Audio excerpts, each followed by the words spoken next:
네, 몇 년 전에 한국에서 센세이션이라고 할 만큼 인기를 끌었던 다큐멘터리 영화 하나가 개봉을 했었습니다.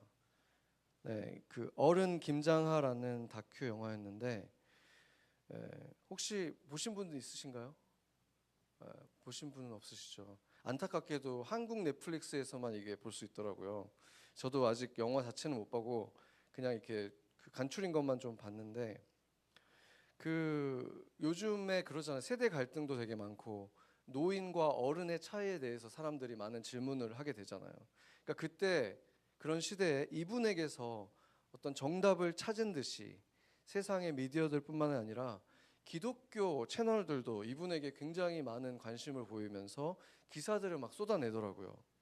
그 중에서 기록문화연구소라고 하는 기독교 채널에서 이분에 대해서 다른 부분을 너무 제가 보니까 글도 너무 잘 표현을 하셔서 제가 그대로 몇 가지를 좀 인용을 하겠습니다. 경남 진주의 골목 어귀, 오래된 한약방 간판 너머로 따뜻한 향이 피어오르던 그곳, 낡은 한의원보다 더 귀한 삶의 처방을 써내려간 이가 있었습니다. 그의 이름은 김장하. 그는 이름보다 마음을 남긴 사람이었고 말보다 손을 움직인 어른이었습니다. 그는 성경을 들고 다니지 않았지만 누구보다 성경의 삶을 살아낸 이였고 하나님이 기뻐하시는 사랑의 흔적을 조용히 그러나 깊게 남긴 사람이었습니다. 김장하 선생이 남긴 발자취를 따라가다 보면 그 안에 선명히 새겨진 기독교의 세 가지 정신과 마주하게 됩니다. 사랑, 겸손, 정의. 이 세 가지는 그의 손끝에서, 눈빛에서, 조용한 뒷모습에서 숨결처럼 흘러나왔고 그것은 곧 그의 그리스도의 향기였습니다.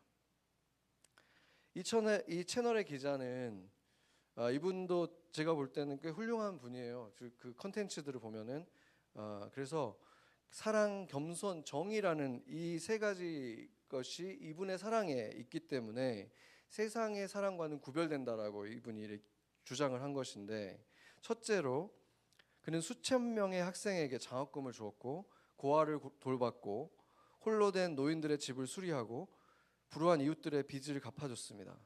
그런데 그 수혜를 받은, 도움을 받은 대부분의 사람들은 그분의 도움을 받았지만 그분의 이름을 알지는 못했습니다.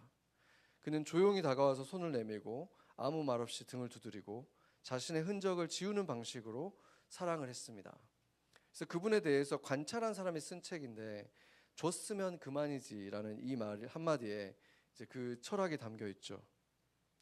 그분이 했던 말인데 그거 이제 책의 제목이 된 것 같아요. 그는 그리스도처럼 먼저 사랑했고 조건 없이 주었고 돌려받을 생각 없이 떠났습니다. 그래서 그 사랑은 진짜였고 그 사랑은 복음이었습니다. 그분이 이제 이렇게 얘기했어요. 둘째로 김장하 선생은 자신의 이름이 불리는 것을 싫어했습니다. 누군가 그에게 고개 숙여 감사를 전하려 하면은 그는 한사코 자리를 피했고 자신이 세운 학교나 기념관 어디에도 그의 사진이나 이름을 붙이지 못하게 했습니다.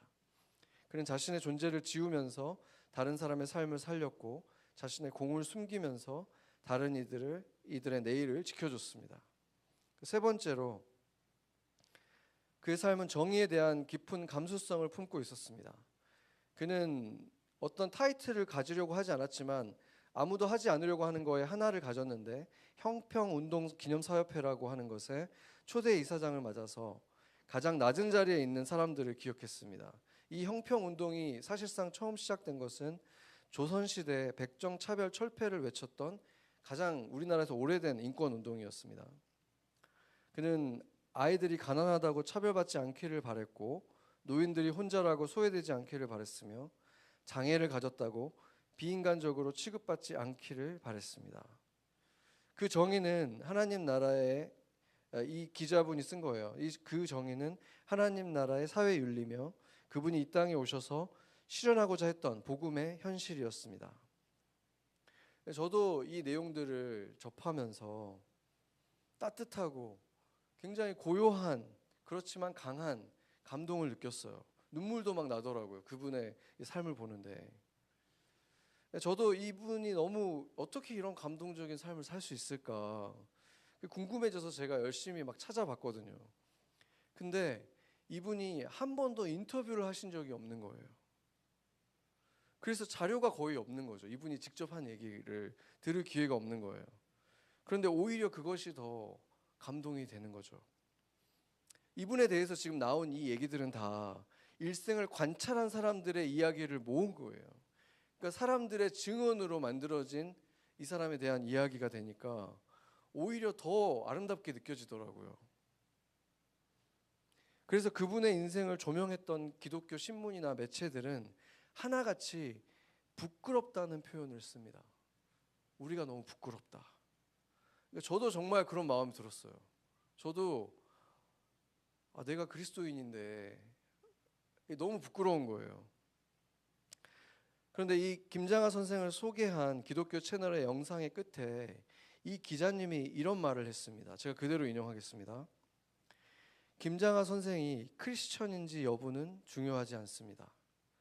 그는 교회를 드나들지는 않았을지 모르지만 분명 그의 삶에는 십자가가 있었고 그의 손길에는 예수의 사랑이 깃들어 있었습니다. 성경은 말합니다. 누구든지 하나님의 뜻대로 행하는 자가 내 형제요 자매요 어머니이니라. 마가복음 3장 35절. 그는 말보다 실천으로 신앙보다 삶으로 하나님의 뜻을 행하니었습니다. 이렇게 마무리를 하고 있어요. 저는 그 말에 충분히 그 의중이 이해가 되면서도 순간 좀 걱정이 되는 거예요. 기독교 채널로서 굉장히 많은 공격을 받을 수 있지 않을까? 문제가 되지 않을까? 이런 생각이 당연히 들었습니다. 다행히 제가 이제 그 댓글들을 보니까 대부분은 굉장히 호응해주고 칭찬해주고 하는 말이 많았는데 그냥 한두 사람이 그런 얘기를 한 것 같아요. 아무리 선한 사람이라도 예수 안 믿으면 지옥 갑니다. 이런 얘기가 있더라고요. 여러분이라면은 그들에게 뭐라고 말을 하겠습니까? 요한 1서 4장 7절 8절 한번 보겠습니다. 같이 한번 읽어보겠습니다. 사랑하는 자들아 우리가 서로 사랑하자. 사랑은 하나님께 속한 것이니 사랑하는 자마다 하나님으로부터 나서 하나님을 알고 사랑하지 아니하는 자는 하나님을 알지 못하나니 이는 하나님은 사랑이심이니라. 아멘. 사실 성경 전체에서 흐르는 진실을 보면은 이런 분들에 대해서 오히려 변호를 합니다. 예수를 믿는다고 하는데 심지어 자기가 목회자라고 얘기를 하기도 하는데 도무지 사랑이 없는 사람들, 인간에 대한 예의도 없는 사람들, 다른 약자들에 대해서 무관심하고 변함없이 자기밖에 모르는 사람들을 어떻게 봐야 합니까? 어떤 게 더 문제일까요? 아직 예수님은 잘 모르는 것 같은데 누가 봐도 사랑인 사람과 자기가 목사다 장로다 하는데 사랑은 조금도 보이지 않는 사람과 뭐가 더 문제일까요? 사실 그것에 대한 성경의 입장은 너무나 분명합니다. 사랑하지 아니하는 자는 그가 뭐라고 주장하든지 실상은 하나님을 조금도 모르는 자다. 이게 하나님 말씀이잖아요. 그렇지 않습니까? 제가 그분의 영원한 운명에 대해서 감별할 수는 없습니다. 그러나 제가 아는 하나님이 그 사랑을 실천하는 인물들에 대한 하나님의 마음, 그 한 인물에 대해서 그리고 그를 통해서 예수님의 사랑을 경험한 수많은 사람들의 증언을 통해서 하나님의 사랑의 향기가 그의 삶에 함께한다는 사실만큼은 누가 부정할 수 있겠습니까?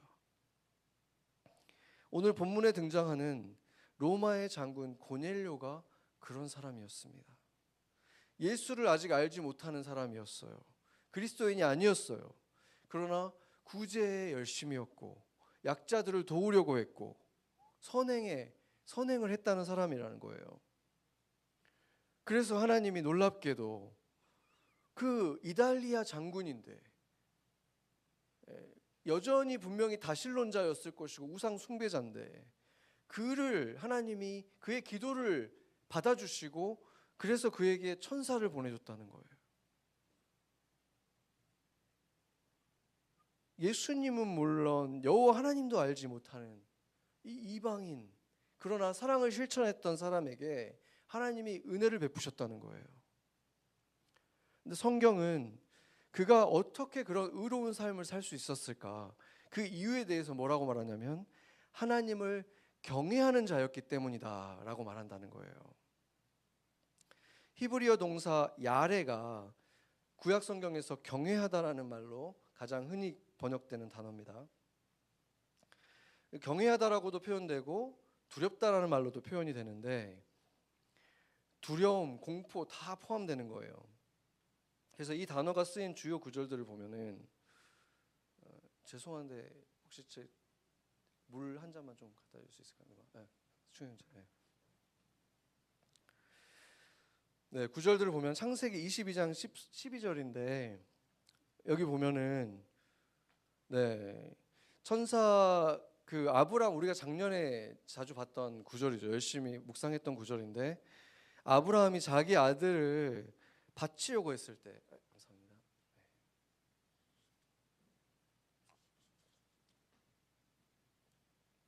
네, 바치려고 했을 때 정말로 바치려고 했어요. 그렇죠? 그 직전에 하나님이 그 아이에게 손대지 말라 이렇게 하시잖아요. 천사를 보내서 그러면서 뭐라고 하냐면은 내가 내 아들 독자까지도 내게 아끼지 아니하였으니 이제야 내가 하나님을 경외하는 줄 아노라 이렇게 말하거든요.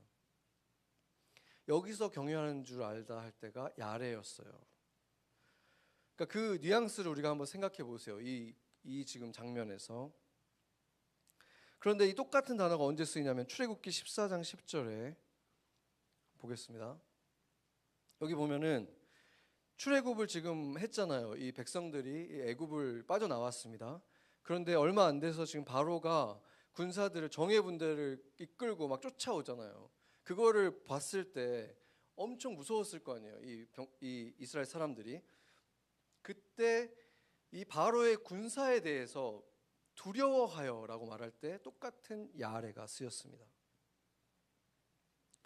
그러니까 지금 전혀 반대의 대상이죠. 하나님에 대해서 바로와 군사에 대해서 똑같은 이 야레라는 단어를 썼다는 거예요.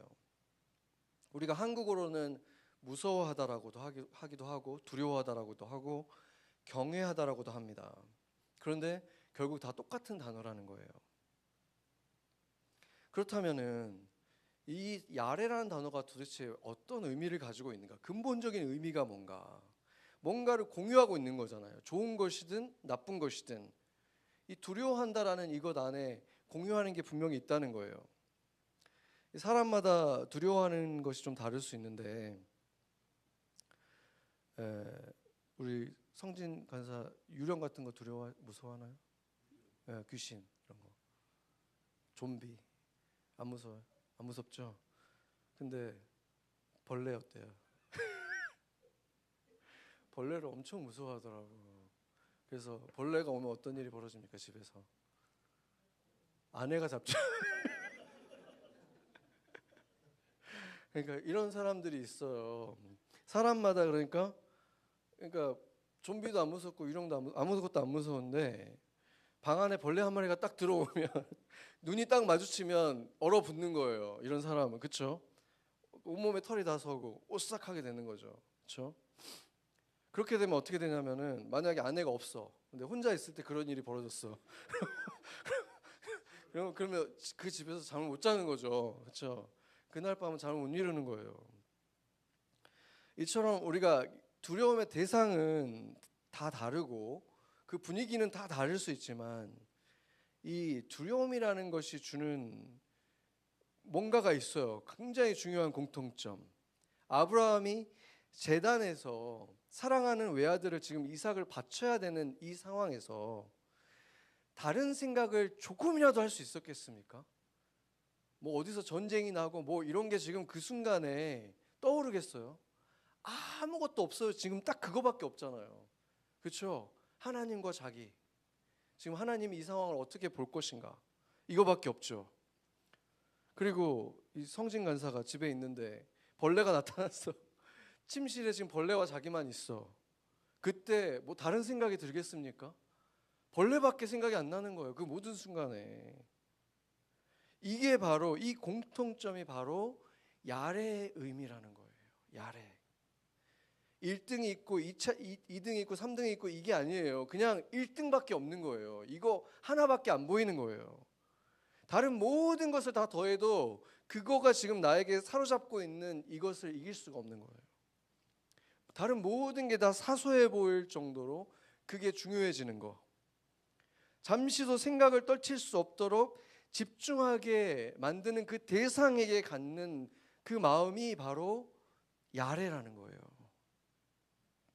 그래서 성경은 이 야레라는 말과 함께 떨린다, 두렵고 떨린다는 말을 계속 써요. 두려워서 어쩔 줄 몰라 하는, overwhelmed 되는 것. 이게 바로 야레입니다. 그래서 하나님이 자신에게 야레를 느끼게 만드는 존재가 되는 사람, 바로 그런 가장 집중하게 만드는 존재, 가장 중요한 존재, 그렇게 느끼는 사람들을 하나님을 경외하는 자라고 부른다는 것입니다. 남에게 보이기 위해서 선행을 하는 사람들은 사실은 어느 정도의 굿 비즈니스예요. 왜냐하면 그거를 드림을 통해서 자기가 얻는 게 있잖아요. 명성을 얻을 수 있고 영향력을 얻을 수 있잖아요. 그러니까 어느 정도 그게 나쁘다는 건 아니지만 좋은 비즈니스라는 거예요. 선한 비즈니스. 그런데 정말로 아무도 모르게 최대한 감출 수 있을 만큼 감추려고 하는 거, 지나치게 철저하게 감추는 이런 사람들은 그걸 원하는 게 아니잖아요. 사회적 명성을 원하는 게 아니에요. 그렇다면 그 이유가 순수해지면 순수해질수록 결국 그 자신도 분명하게 모르겠지만 결국은 모든 것의 주인이 되시는 하나님에 대한, 신에 대한 경외감 때문일 수밖에 없다는 것입니다. 고넬료를 생각해 보면 그는 유일신을 믿었던 민족은 유대인밖에 없었어요. 그런데 유대인이 아니었어요. 그 모든 문화권과 마찬가지로 고넬료도 우리가 그 이번에 수련회 갔을 때 영화 봤었잖아요. 그러니까 그런 사람인 거예요. 신에 대해서 궁금증을 막 가지고 있는 거예요. 여러 신들을 섬기고 그때마다 제사도 다 지키고 있고 이러지만 뭔가 모르게 정말 모든 것을 주관하는 하나님이 계신 것 아닐까, 있을 것 같다. 그래서 하나님을 두려워하는 마음이 있다는 거예요. 그것을 믿고 있었던 사람, 그렇기 때문에 바르게 살아야 될 거라고 계속 스스로를 채찍질하면서 살아갔던 사람, 애써서 바른 삶을 살려고 했던 사람이 바로 이 고넬료였다는 것이죠. 이것이 하나님을 두려워하는 자들의 특징이에요. 자기 삶에 좋은 일들이 막 생기면은 그것을 다른 사람에게 좋은 일에 써야 될 것 같은 그 부담을 막 느끼는 사람들이 있어요. 그런 사람들이에요. 그러니까 성경에서 비춰주는 인물들이 그런 사람들이 많습니다. 그 구약 성경에 욥 같은 사람이 그런 사람이에요. 아직 예수 그리스도를 잘 아는 사람일 수가 없죠. 그런데 그 축복들이 하나님에게서 왔다는 걸 알기 때문에 어떤 두려움을 가지고 있어요. 조금만 뭐가 잘못됐을까 봐 미리 제사 드리고 좀 조심하고 이런 모습들이 있어요. 선행도 많이 하고. 이런 사람들이 바로 하나님을 경외하는 사람들, 야레하는 사람들이었다는 것입니다.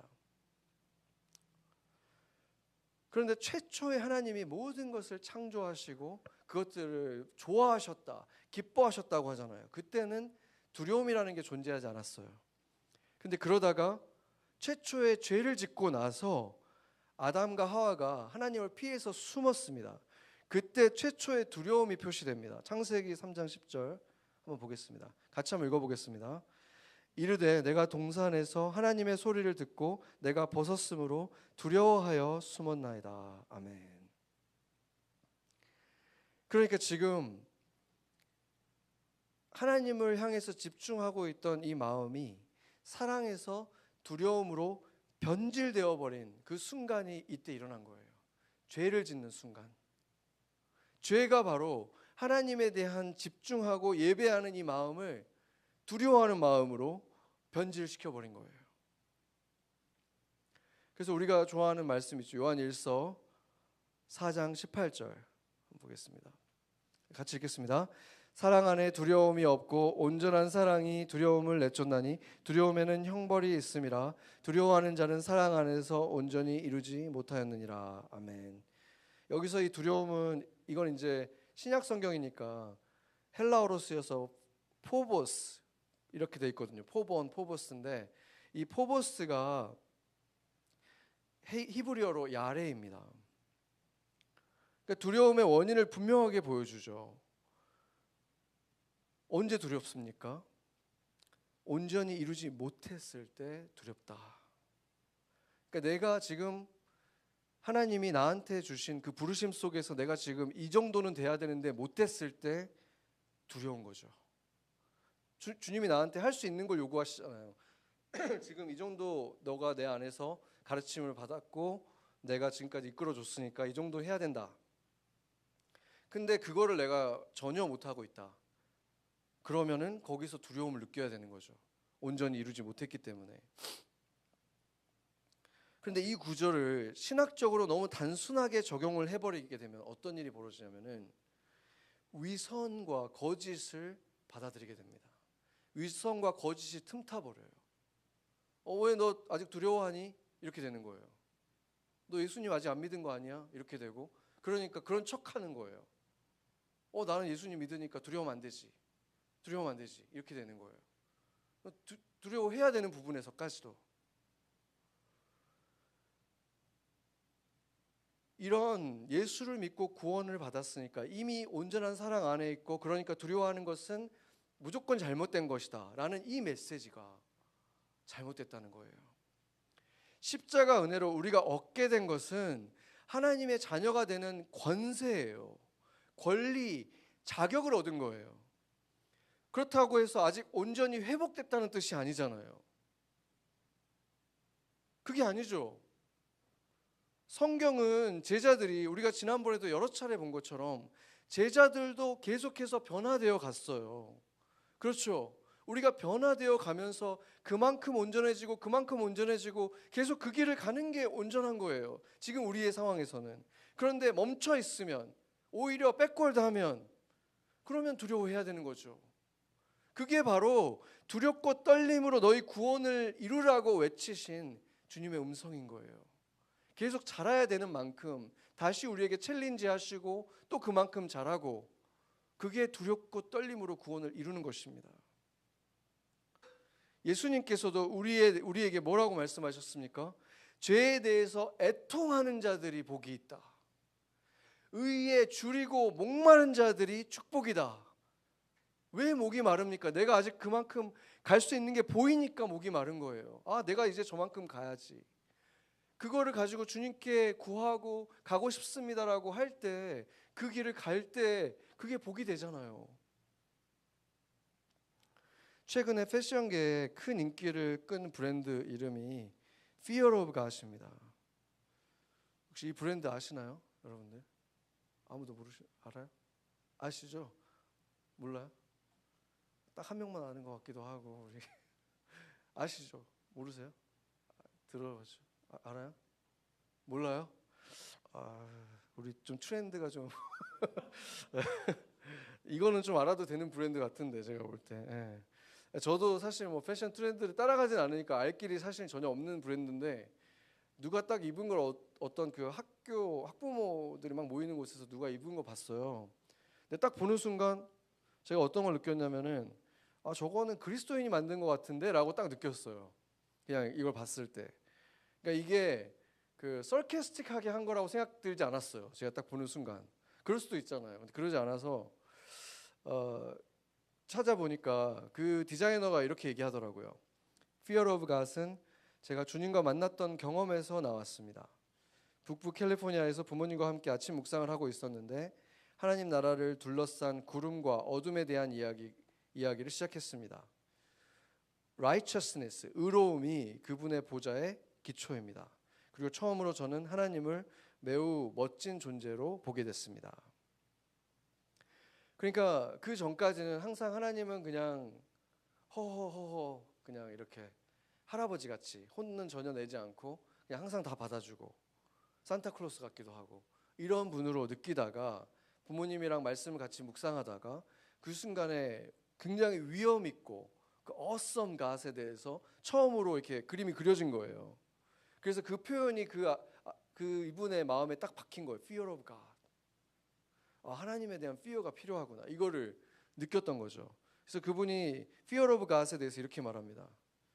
하나님을 두려워한다는 것은 하나님에 대한 경외심, 사랑, 그리고 존경을 의미합니다. 우리가 그것을 가질 때 우리는 그분의 보좌를 둘러싼 어둠과 그분을 이해할 수 없는 자신의 무능함과 평화롭게 지낼 수 있습니다. 그러니까 제가 그분이 얼마나 신실한 분인지는 알 길이 없죠. 그러나 제가 그분의 브랜드 이름을 딱 본 순간 제가 느꼈던 것, 이것은 분명히 그분이 의도했던 바가 전달이 됐다고 저는 생각이 들어요. 이 시대의 그리스도인들이 하나님을 너무 물렁하게 생각하는 거예요. 너무 만만하게만 보기 때문에 그렇게 됐을 때 그게 결국 누구한테 손해인가? 우리 그리스도인들한테 손해죠. 신앙적인 무기력, 무감각 이런 것들이 낳는 그 정말 안 좋은 열매들이 얼마나 많냐는 것입니다. 아까 우리가 살펴본 야레라는 이 말의 가장 중요한 특징을 살펴보잖아요. 그러면 그 말의 반대말이 뭐냐면은 무감각이에요. 모든 감각이 집중된다 그랬잖아요. 야레라고 할 때. 근데 그 반대가 뭐겠습니까? 아무 감각이 없는 거예요. 무감각, 무기력, 무관심. 이게 fear of God이 사라질 때 나타난다는 것이죠. 그러니까 하나님이 정말 많은 축복을 주셨고 기도 응답도 수없이 해줬는데 감사는 잠깐 몇 초, 며칠 그리고 사라져 버리는 거예요. 그리고는 아무 감각이 없어요. 감사도 없고. 그래서 예수님이 이렇게 말씀하십니다. 마태복음 11장 16절 17절 같이 한번 읽어보겠습니다. 이 세대를 무엇으로 비유할까? 비유하건대 아이들이 장터에 앉아 제 동물을 불러 이르되 우리가 너희를 향하여 피리를 불어도 너희가 춤추지 않고 우리가 슬피 울어도 너희가 가슴을 치지 아니하였다 함과 같도다. 아멘. 정말 이 세대가 그렇지 않습니까? 남들의 고통을 봐도 별로 아무 느낌이 없고 막 기뻐하는 걸 봐도 별로 기쁘지도 않고 이 무감각과 무기력에 대한 예수 그리스도의 한숨이잖아요. 저는 그랬기 때문에 이 fear of God이라는 단어를 딱 봤을 때 이 메시지가 이 세대에 꽤나 큰 어떤 영감을 준 것 같아요. 그게 뭔지 불분명하지만 저게 정말 필요하지 않나? 뭔가 울림이 좀 있지 않았나 그런 생각이 들어요. 그런데 왜 그렇다면 우리 세대는 그것을 잃어버렸을까? 왜 하나님에 대한 두려움은 사라졌을까? 죄를 지을 때에도 거리낌이 없어졌을까? 그런 사람들에 대해서 임마누엘 칸트 철학자인데 그분이 처음으로 이런 말을 했었습니다. 실질적, 현실적 무신론자라는 표현을 썼습니다. 칸트의 때만 해도 그리스도인들이 대다수를 차지했던 시대예요. 그런데 그때 실질적인 practical atheist들에 대해서 이분이 처음 얘기를 한 거예요. 그러니까 무슨 뜻이냐면 말로는 하나님이 온 세상에 다 계시고 내가 어디에 있든지 하나님이 그곳에도 함께 하신다. 세상보다 하나님이 더 크시다 라고 그 하나님을 나는 믿는다 라고 말을 하고 있지만 실상은 어떤가? 실상은 하나님을 거의 무시하면서 산다는 거죠. 그냥 마치 존재하지도 않는 것처럼 살 수 있는 사람들이 너무 많다는 거예요. 그런 사람들을 바로 실질적, 현실적 무신론자들, practical atheist라고 말합니다. 그런데 만약 교회마다 이런 실질적인 무신론자들이 오히려 더 다수를 차지해 버린다면 가라지가 알곡보다 훨씬 더 많아 버린다면 그곳을 여전히 밭이라고 부를 수 있을까요? 그런 교회를 빛이요 소금이고 세상에 남겨진 예수 그리스도의 충만함이라고 부를 수 있겠습니까? 그래서 차라리 스스로 무신론자라고 그냥 밝히는 사람들보다 크리스천이라고 하면서 실질적, 현실적 무신론자로 살아가는 사람들이 더욱 위험하고 해를 끼친다는 것입니다. 디도서 1장 16절을 보겠습니다. 이렇게 말합니다. 그들이 하나님을 시인하나 행위로는 부인하니 가증한 자요 복종하지 아니하는 자요 모든 선한 일을 버리는 자니라. 아멘. 한 신학자가 정리한 실질적 무신론자들에 대해서 4가지 특징을 이렇게 말했습니다. 첫 번째로 성경의 가르침을 절대적인 권위를 두지 않고 하나의 의견으로만 봅니다. 성경의 가르침을. 두 번째로 그렇기 때문에 대체로 세상의 가치관과 철학을 따라서 살아갑니다. 성경의 가치와 무관하게 살아가는 거죠.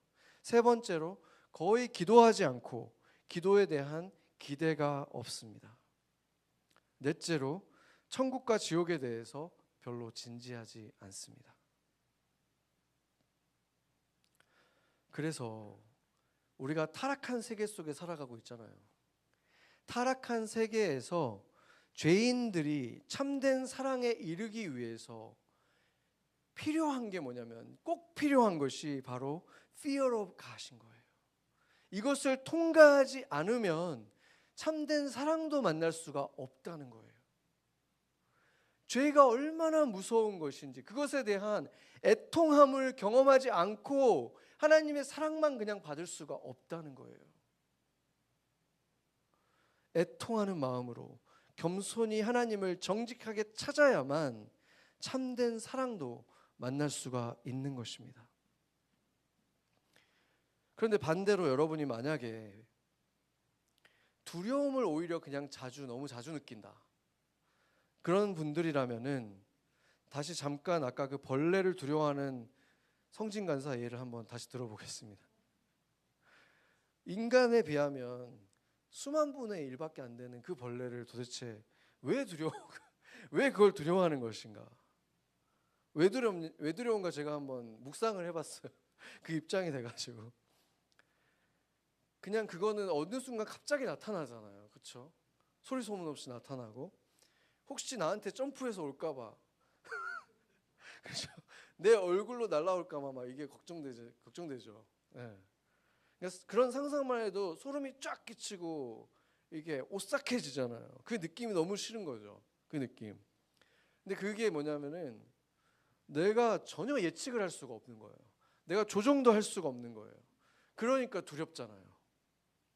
그런데 만약에 그 벌레가 내가 놓은 그 덫에 걸렸어. 그 박스 안에 갇혔어. 들어가가지고. 그러면 좀 덜 두렵죠. 그거 갖다 버릴 수 있죠. 예. 예. 아니면은 아예 그냥 그 벌레가 보이긴 보였는데 창문 밖에 있어요. 그러면은 전혀 안 두렵죠. 거의 안 두렵죠. 그러니까 우리는 거의 그러면은 두려움을 안 느낄 거예요.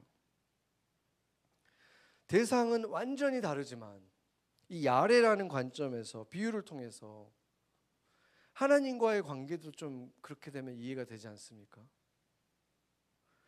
일단 하나님을 너무 모르니까 두려운 거예요. 그러면은 하나님을 알기 위한 노력을 해야 되는데 우리는 하나님을 어디다가 가둬놓고 싶어 하죠. 교회에만, 주일날에만, 내가 큐티할 때만 가둬두고 싶은 거예요. 그래야지 안정감을 느끼는 거예요, 내가.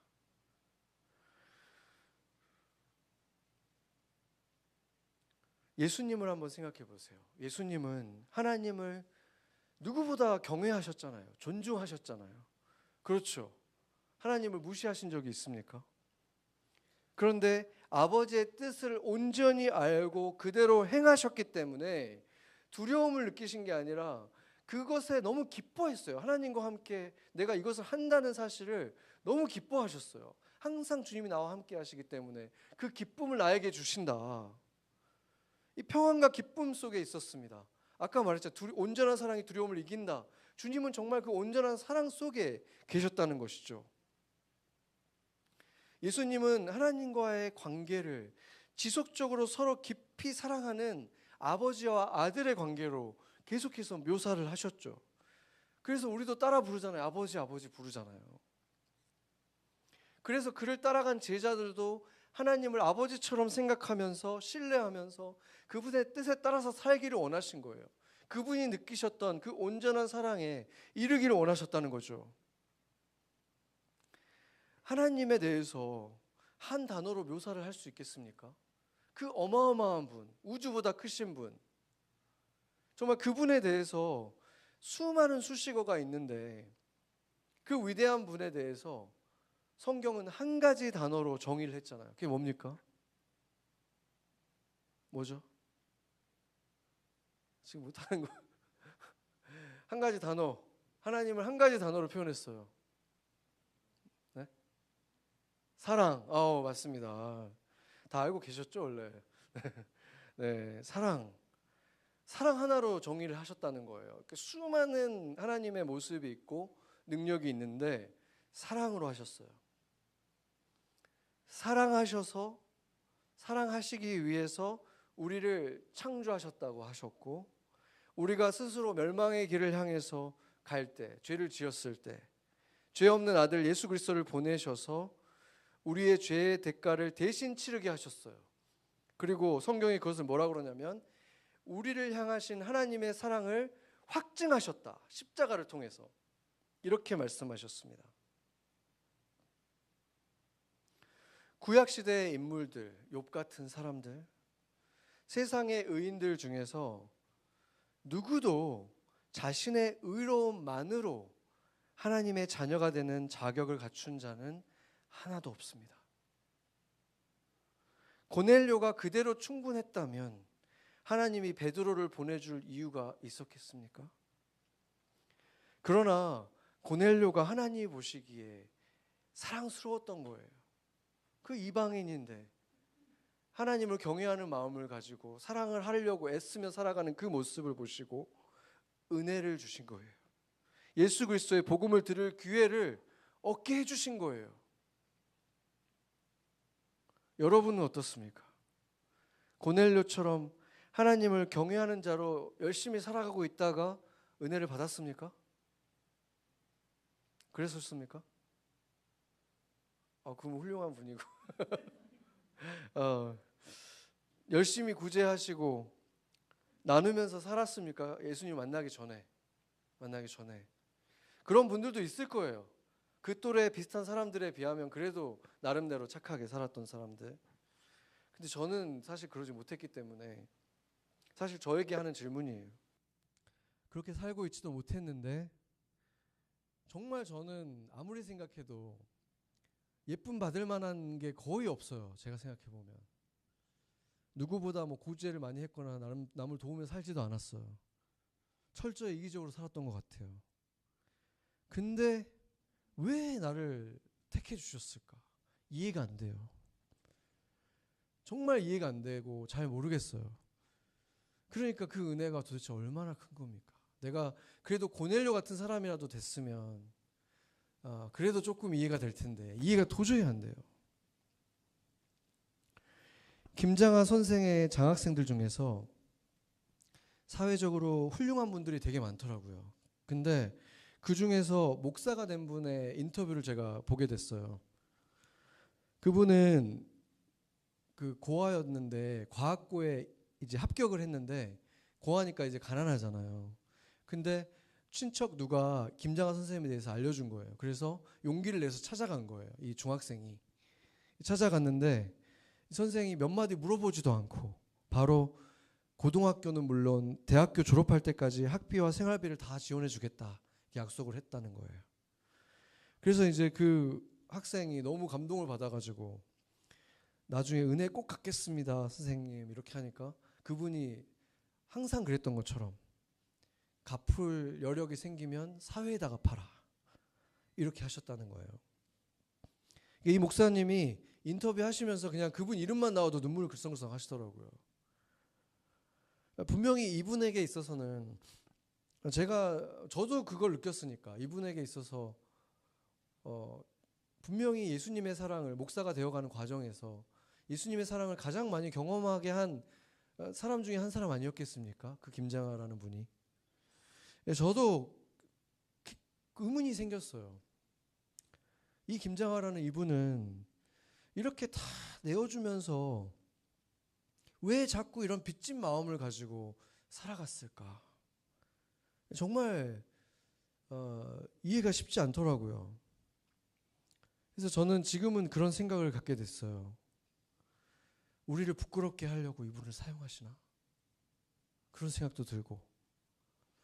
그렇기 때문에 주님이 당연히 이분을 굉장히 사랑스럽게 보고 계실 것이고, 충분히 우리들 다 부끄럽게 하고 나면 이제 그분에게도 은혜를 주셔서 누군가의 순종을 통해서 예수 그리스도의 사랑을 만나게 하실 것이고, 그날에 그 모든 비밀이 다 밝혀질 거라고 저도 믿고 있습니다.